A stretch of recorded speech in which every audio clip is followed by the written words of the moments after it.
com certeza vocês já leram um livro super lindo, que vocês têm vontade de marcar tudo, mandar para todo mundo e que todo mundo leia, né? Bom, hoje a gente vai falar de uma trilogia que certamente vocês vão adorar e vale a pena ler sem nem pensar. Eu sou a Beatriz Schmidt. E eu sou a Amanda Said, e esse é o Descomplicólogas, o canal que vai descomplicar o atendimento de casais e famílias. Bom, que trilogia é essa? Chama-se A Trilogia do Adeus, é do João Anzanello Carrascosa, e a gente vai tentar trazer, inclusive, alguns trechos, assim, porque ficou muito difícil da gente comentar sem trazer essa poesia toda, e aí tentar trazer a perspectiva, né, de conceitos sistêmicos para a gente ir comentando um pouco, né? Então, são 3 livros, que na verdade poderiam ser 3 capítulos, assim, 3 grandes capítulos, né? Eles falam, tem uma conexão entre eles, né? Porque o primeiro se chama Caderno de uma Ausente, e aí quem escreve é o João, que é o pai da Bia, né? Que é uma criança que, na verdade, acabou de nascer, e daí ele percebe que talvez tenha uma diferença de idade em relação a ela, que inviabilize talvez ele acompanhá-la em todo o seu desenvolvimento, então ele começa a registrar algumas memórias e algumas questões aí no livro, e, enfim, ele tem até também um filho mais velho, né, que é o Mateus, e daí ele vai falar sobre algumas ausências, né, para ter a sensação de não querer morrer sem ter dito tudo que ele poderia. É lindo o livro. O segundo livro chama A Menina Escrevendo com o Pai. É a Bia que está lendo o que o pai dela escreveu para ela, né, e refletindo sobre a vida e a família. Então, ela está escrevendo, então, ao mesmo tempo, ela é protagonista e narradora desse segundo livro. Enfim, aí ele tem uma dimensão bem sentimental, assim, muito maior, porque tem dessas duas perspectivas aí diferentes. E o último, né, que se chama A Pele da Terra, é narrado pelo Mateus, que é o filho, né, e que está numa caminhada aí, né, numa trajetória com o filho dele, que também se chama João, em homenagem ao pai do Mateus. E aí também traz essa perspectiva paterna, mas de um outro personagem, embora tenha muito do João ali também. Então a gente está falando aí de 3 gerações diferentes, porque o pai tem 50 anos, que é o João, a Bia ela está nascendo, quando ele está escrevendo o livro, ela está nascendo, e o Mateus já tem 15 anos, então tem uma diferença grande, assim, de idade de um para o outro. E, bom, só vocês ouvirem assim, essa sinopse, vocês já devem imaginar o tanto que é lindo e profundo esse livro, né?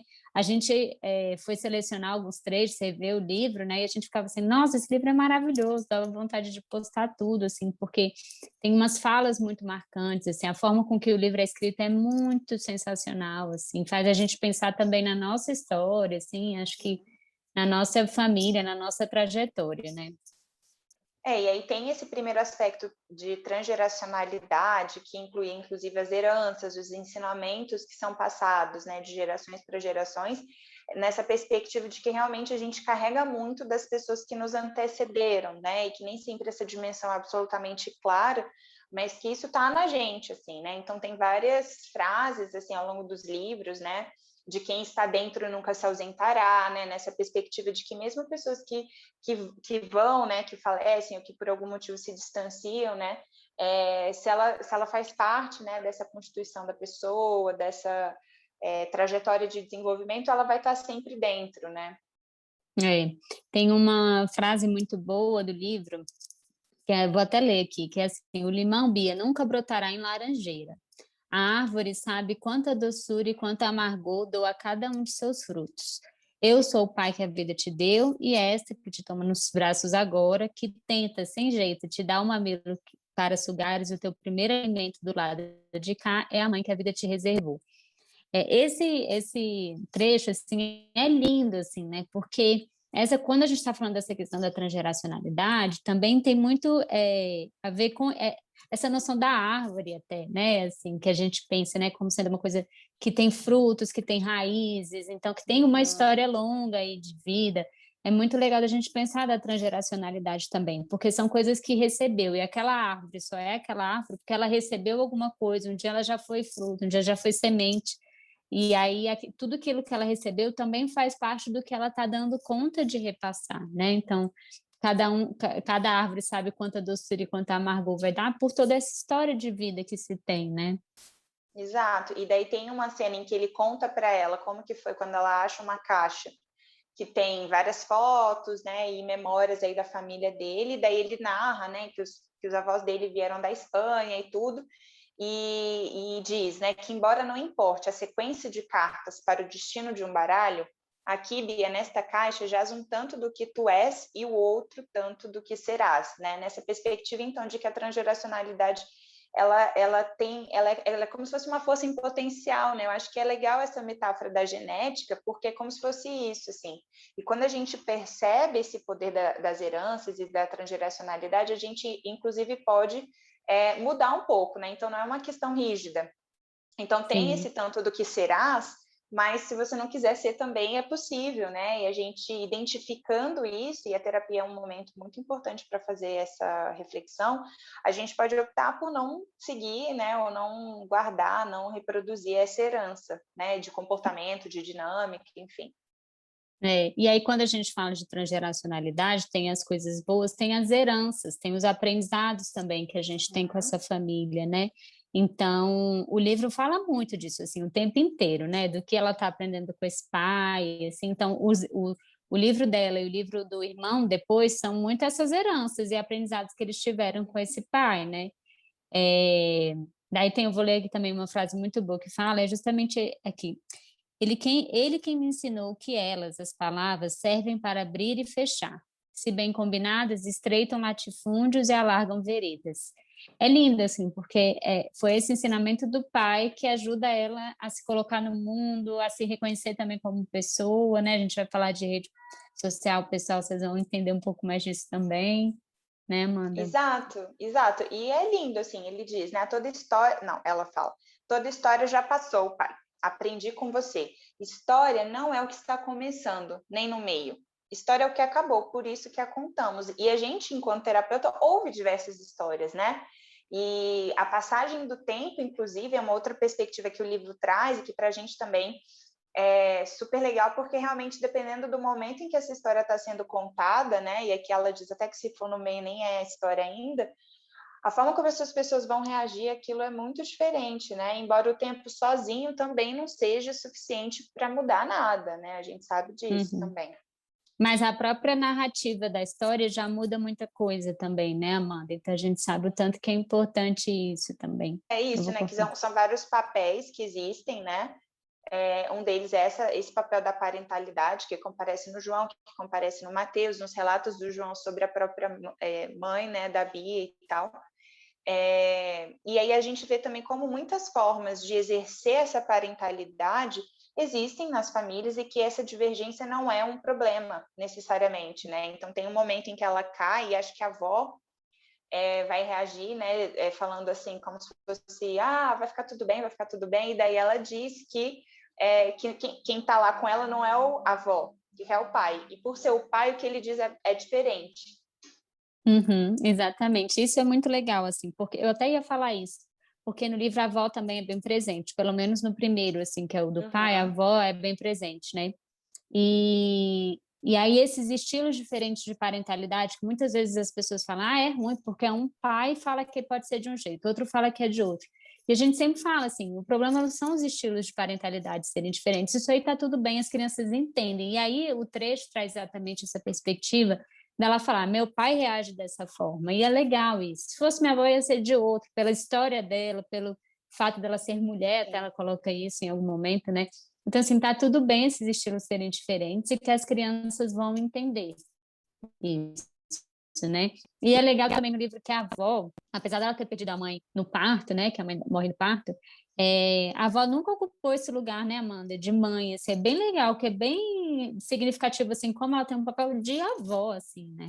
Uhum. Exato. E aí, eu acho lindo esse exemplo da reação do pai, porque tem essa perspectiva da gente também pensar que os pais, eles não são essas figuras responsáveis por absolutamente prevenir que as crianças ou os filhos, né, eles não sintam dores, né, não Não tenham sofram. sofrimento, assim, exato. Então ela diz, né, calma, Bia, não é nada, vai passar. É que isso é a que a avó diria, né? Mas é o pai que está comigo. Ele não diz não é nada. Ele não diz que já vai passar, porque é um machucado. Vai demorar para passar. O silêncio dele me distrai, me diz que tudo respeita a ordem do tempo. E assim ele não aumenta nem diminui minha dor. Ele não ignora nem valoriza minha ferida.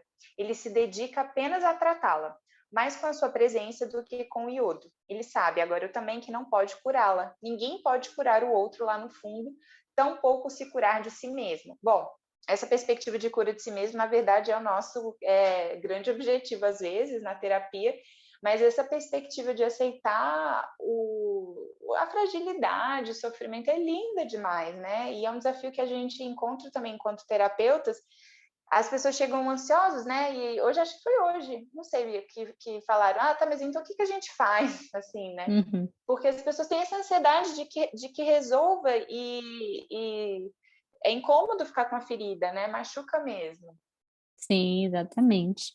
E aí também falando ainda enquanto de papéis, né, dessa coisa dos papéis serem da parentalidade, enfim, eu fiquei pensando que tem vários trechos do livro diferentes que trazem isso, mas tem um específico, né, é, que fala o seguinte: ninguém pode assumir, Bia, o destino que é do outro, o que é teu é teu. E aqui vale a gente ressaltar essa questão da importância dos papéis bem definidos na família, né? Que era até o que eu estava comentando da avó, que ela ocupou o papel de avó mesmo, não foi de mãe. Porque existem famílias em que os papéis estão todos invertidos, né? E acaba que ninguém está conseguindo seguir muito bem adiante com as suas questões, as demandas, justamente por estar ocupando um lugar que não te pertence. Então, um filho que está sendo pai dos pais, né? Os pais que não estão exercendo os cuidados que deveriam com os filhos, enfim. E o livro é bem legal por isso, assim, porque ele traz essa perspectiva, né, de todas as pessoas, todos os membros ali da família, ele apresenta para ela, ele fala da história dele, tudo. Os livros, né? A gente está falando de 3 livros. Mas aí traz essas perspectivas aí dos papéis, a importância de cada uma dessas pessoas tem na família, mesmo com as ausências delas, né? Então, é isso, assim, porque essas pessoas deixando de existir não quer dizer que elas não são importantes, não quer dizer que elas têm função, né? Mas elas têm. E elas continuam ocupando papel, né? Exato, é lindo. E essa dimensão aí, né, da ausência, né, tanto que é o nome desse primeiro livro, né, também traz essa perspectiva do silêncio como uma aparente ausência, mas na verdade está recheada de muitas coisas. A gente já falou aqui várias vezes, né, dessa perspectiva do silêncio até como um desafio para terapeutas que estão recém-formados às vezes, né, que tem uma ansiedade ali de ocupar os espaços, né? E como é importante, Sim. às vezes, a gente, enquanto psicólogos, dar tempo, né? E permitir que ouvir o que existe nesse silêncio, assim, né? Então, enfim, tem muitas frases aqui que a gente selecionou, né? Mas que uma delas eu acho que diz, né? Que a palavra, Bia, chegará ao tempo em que tu entenderás que também pode dizer o que ela mesmo cala e afirmar o que literalmente nega, né? Então, nem sempre também o que a gente diz é o que diz, né? E a gente tentar entender esses significados e trazer as pessoas para também elaborar e pensar sobre esses significados é um desafio, mas é algo que também pode ajudar vocês na condução aí das sessões terapêuticas. E muitas vezes até entender, chamar a atenção ali da família, do casal, o que que aquele silêncio está dizendo ali, né? Porque às vezes o silêncio é ensurdecedor, né? Então, ajudar eles a entender o que está dizendo aquele silêncio, é necessário, né? Ou, né, estar em silêncio para absorver tudo, enfim. Então, é bem legal. Tem várias frases aí no livro que trazem isso. Vocês têm que ler para entenderem a profundidade disso.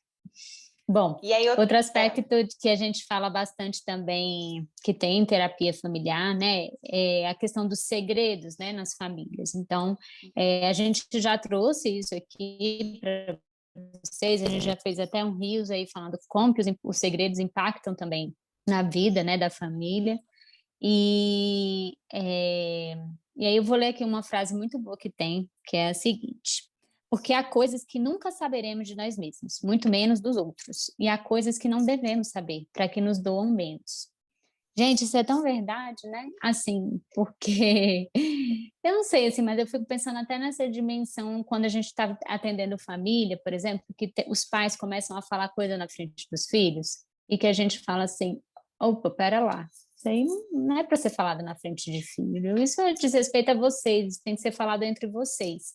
Isso não é exatamente um segredo, né? Porque muitas vezes os filhos até sabem, segredo não sabe geralmente, né? Mas, mas existem coisas que, de fato, não precisam ser ditas, né? Ou então não precisam ser ouvidas. Não para que doam menos, também. Mas porque tem coisas que cabem a determinados subsistemas e que não precisam envolver outros, né? E por outro lado, convidos muitas vezes também é sintomática, né? Então a gente às vezes vê segredos que existem nas famílias relacionados a traições conjugais ou até situações de adoção, de questões financeiras, né? E às vezes a pessoa que guarda o segredo, ela até acaba meio que projetando no outro a impossibilidade de lidar com aquela informação. E é por isso que ela mantém o segredo. E eu tô lembrando, assim, né, de uma situação que não era exatamente um segredo, mas houve um falecimento, né, e aí de uma avó, e a filha foi contar para o filho só no dia seguinte, né, que ele é pequeno. E aí, quando ela falou que queria conversar com ele, ele falou, eu já sei, a vovó tá no céu, já vi vocês chorando, assim, né, então, é só para vocês perceberem que, às vezes, era o receio dessa mãe de como o filho ia ficar. Mas aquela criança, embora sofrendo, né, ela estava entendendo, ela já daria conta de receber aquela informação antes, né? Então, essa perspectiva é muitas vezes de quem guarda, e a gente, enquanto terapeutas, tem que também estar super atento para que a gente não entre na dinâmica do segredo, já que somos terapeutas do contexto, né? Do sistema como um todo. Sim, com certeza.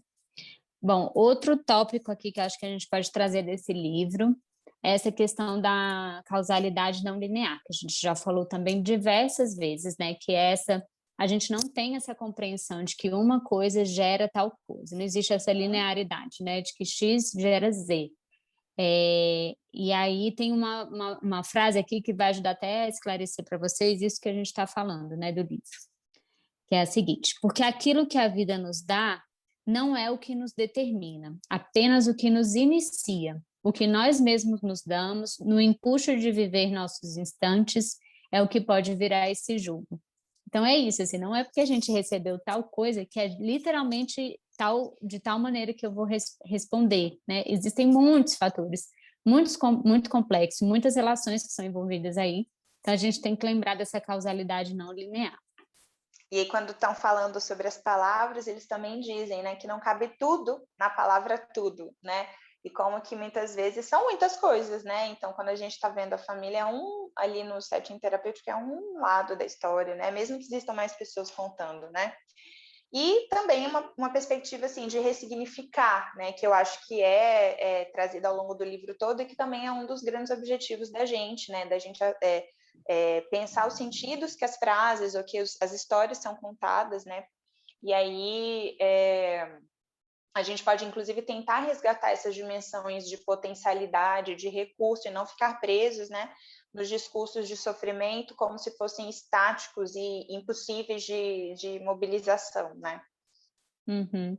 Tem uma coisa muito legal, assim, que eu estava pensando agora do livro também, pensando nessa coisa da ressignificação, é que ela perde a mãe, né, logo no parto. Então, assim, ela não tem esse convívio A com a mãe não mãe. é uma personagem, né? Ela não é. Mas, ao mesmo tempo, ela está super presente ali no livro, de alguma forma, né? Mas, assim, tem uma coisa muito legal que eu acho que é um trabalho que a gente tenta fazer, que é isso das pessoas serem ativas, assim, na vida, sabe? Eu acho que os personagens desse livro são essas pessoas, assim, que estão participando da vida ativamente, estão fazendo, estão ressignificando aí a história deles o tempo inteiro, né? Entendendo os acontecimentos ali na vida. E é isso que a Amanda está falando, né? A gente, quando traz uma ressignificação, a gente é ativo naquilo ali, né? A gente está tentando fazer diferente, né? Eu achei muito legal isso do livro também. Exato.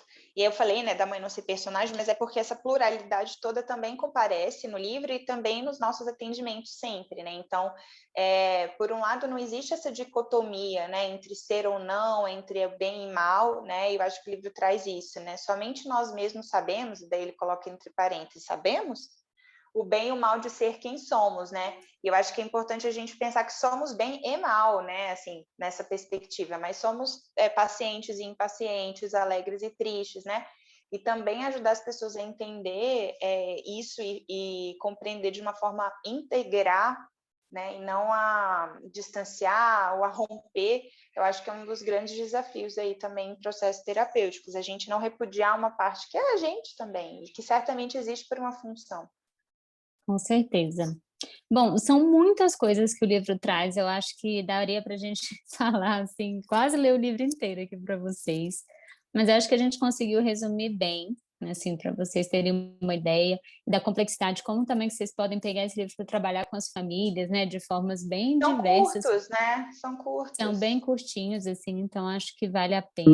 Vamos falar antes da história, da nossa história com essa história. A minha história, eu não lembro como que eu comecei onde que eu vi. Eu acho que talvez a sinopse tenha me interessado, daí eu comprei e li. E eu lembro que eu quis ler rápido para saber se eu poderia dar para o meu pai de Dia dos Pais. E dei, mas ele não leu ainda. E aí indiquei Vai para fazer um você. ano. Aí você me indicou o livro e eu amei, eu li numas férias, assim, li super rápido também, tipo, queria ler mais, morri de chorar, você já sabe, né, que eu choro um pouco com as coisas. E eu lembrei de você por ser Bia, né? Então eu achei Sim, é que você ia linda. gostar. Eu não sei, assim, qual que é a frase que eu elencaria, Ah, eu também mas, não, sei lá, eu acho que difícil. vou colocar essa rapidinha aqui, né? Que diz assim: porque não havia nem haverá nunca como acelerar o ponteiro das horas quando queremos chegar logo. E acho que isso é essa sensação de ansiedade que às vezes a gente tem, né? E talvez a gente, né, todo mundo esteja aí querendo acelerar logo esse momento aí de pandemia, né, para que isso acabe, mas que tem um tempo das coisas mesmo, né? E essa perspectiva enquanto também psicólogos de saber o tempo das pessoas que a gente atende, né? Então, Sim. Ah, é eu também isso. quero ler uma, então. Vou ler essa Vai. última aqui que a gente escreveu, que é: o amor não é de uma vez só. O amor se torna amor aos poucos. O amor parece sempre o mesmo. É lindo isso também, né? A gente vê isso também muito nos nossos atendimentos, assim, essa construção da história do casal, da família, né? Acho que é linda aí para finalizar. É isso. Então, espero que vocês gostem e vamos continuar conversando sobre esse livro fofo. Tchau, tchau.